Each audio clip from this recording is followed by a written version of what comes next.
Hi guys, Scott here from Outlaw Garage. Today we've got a cracking video. So, we have the Breadvan. Take a look at this. I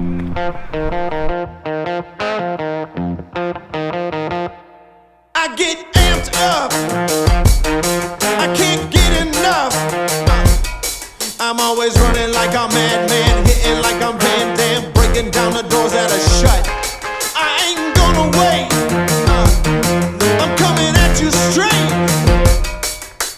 Got you in my rear view, I don't even hear you, I'm already flying away.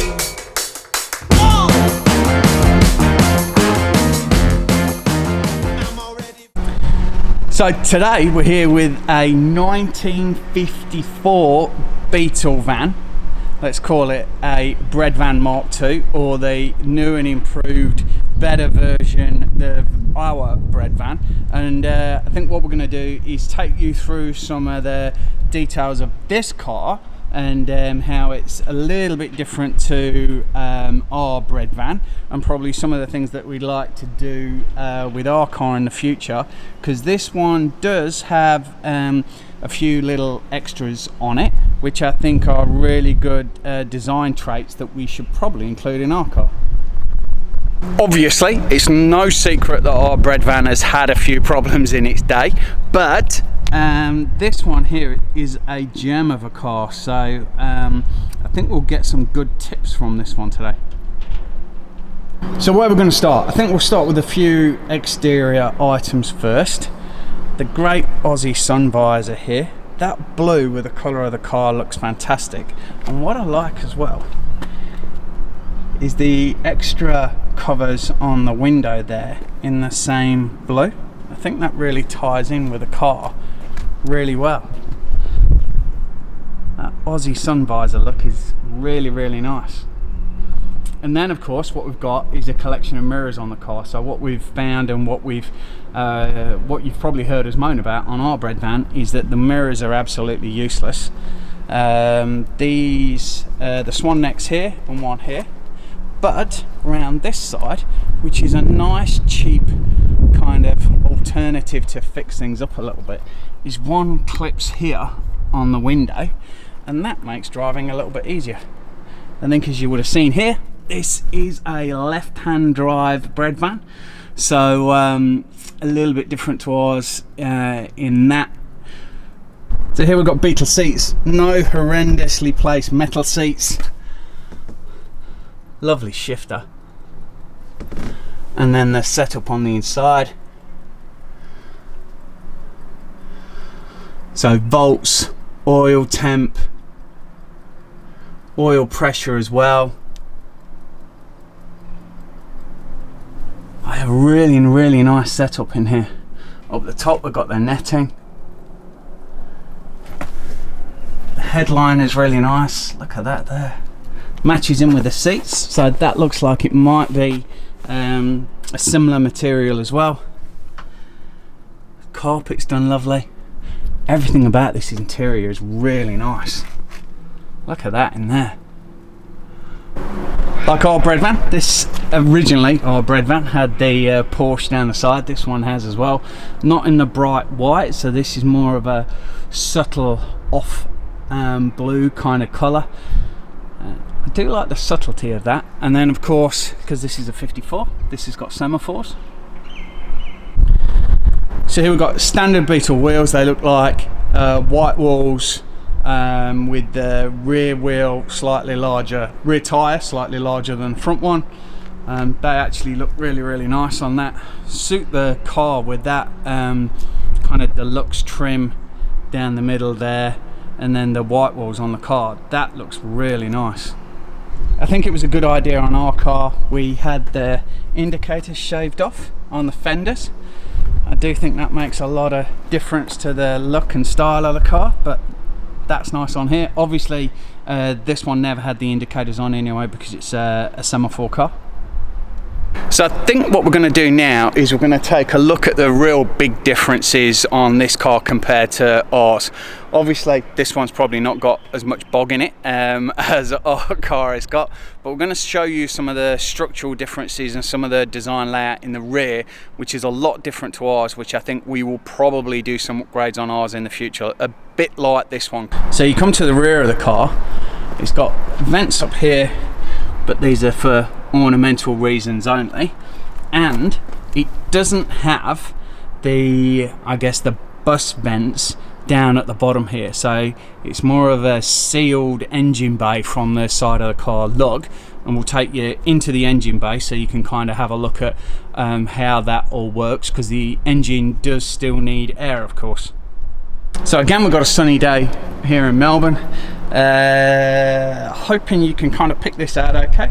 On our Breadvan, so we've got a few differences here. We had the large rear tail lights, which I think this did have, and then it's been changed over to the older style rear lights. Ours has like the bay window, engine hatch, and then a lid at the top which goes vertically, and we'll show you how this one kind of works. It's a little bit different. So this one here, we open it from the side here. That's a nice little touch, that is.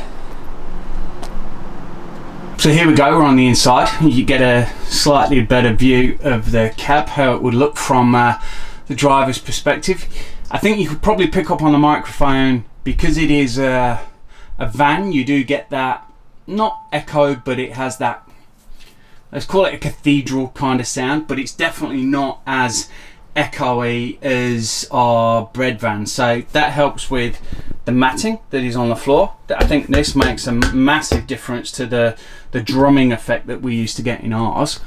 And then on the side here, it has I guess inserts, and what you can see here is that here this one has the wheel wells here, and I think either they're not, that is not incorporated into ours, or the bed is just that little bit higher. I think it's that they're trimmed off and not included in ours, but I might have to check that in a little while. What this one has as well is it's got the ribbing through here and the ribbing up the top, and then as you can see on the top of the car, it's also got additional ribbing there.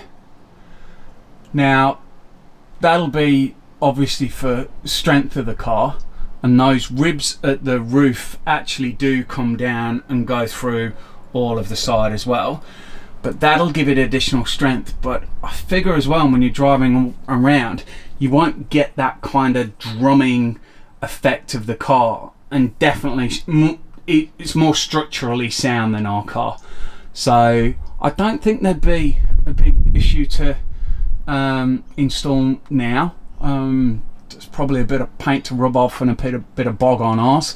This one does look remarkably clean compared to ours, but I think that would be a really good addition to our car.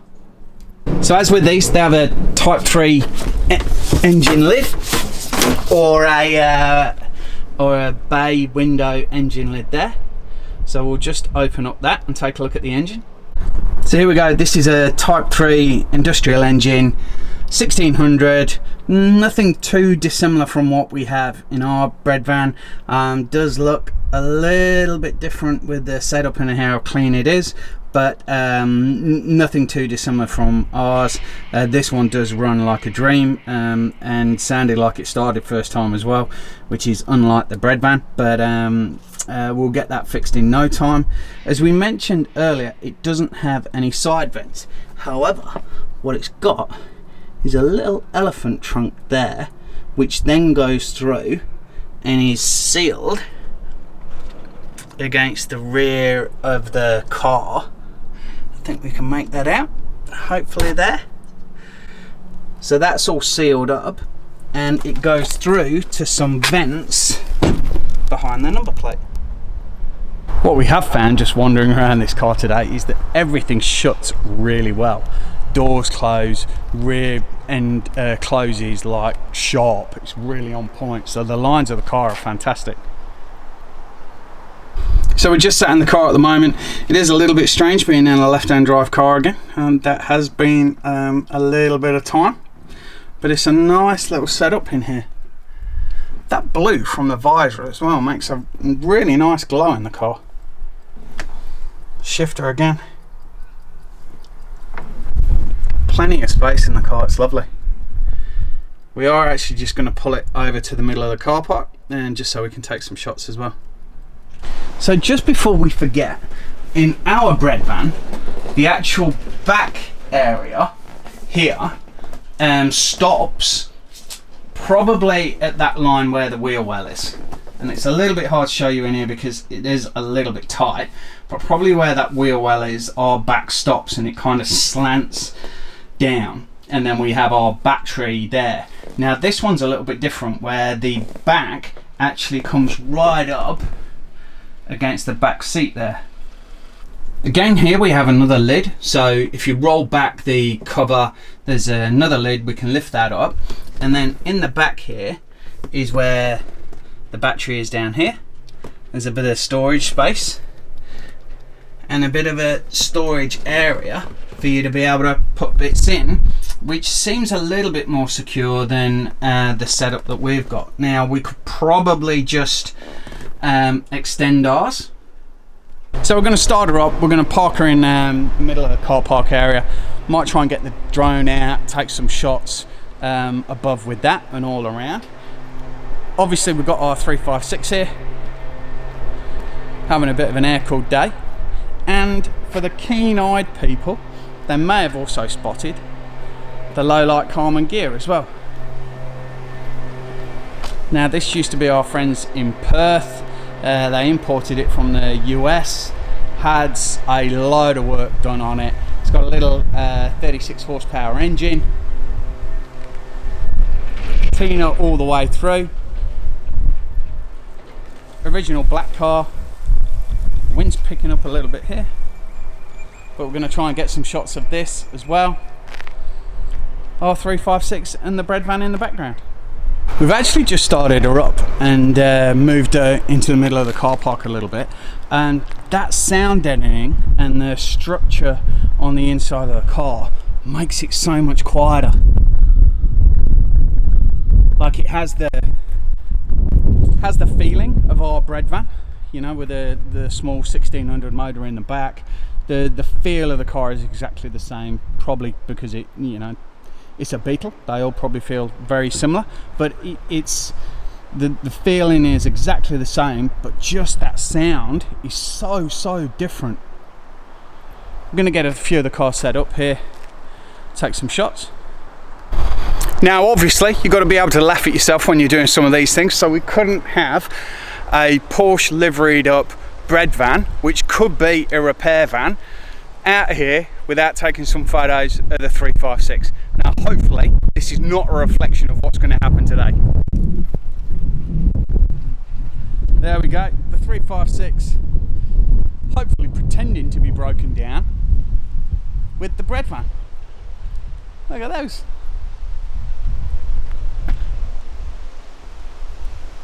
Very cool. Hopefully not a reflection of how our day's going to go, because we've got a lot on today, so hopefully this is just a photo and not a future prediction. So I hope you enjoyed the video. We've shown you another version of the Breadvan, which is far superior to ours. We're very grateful for the owner for letting us take a look at it today. She is a very special car. If you're here in Melbourne, you might get to see this out at some shows every now and again, but this is a gem of a car. Like we said, we've definitely learned some stuff today that we're going to take away and put into our own car. Probably need to remove our metal seats to start off with, because they are a real pain, but we've learned some lessons today. So if you've enjoyed this video, please give it a massive thumbs up. Please subscribe to the channel. We've got loads of air-cooled classic car content coming. Stick with us, guys, and we'll bring you something new next week. See you later, guys. Bye.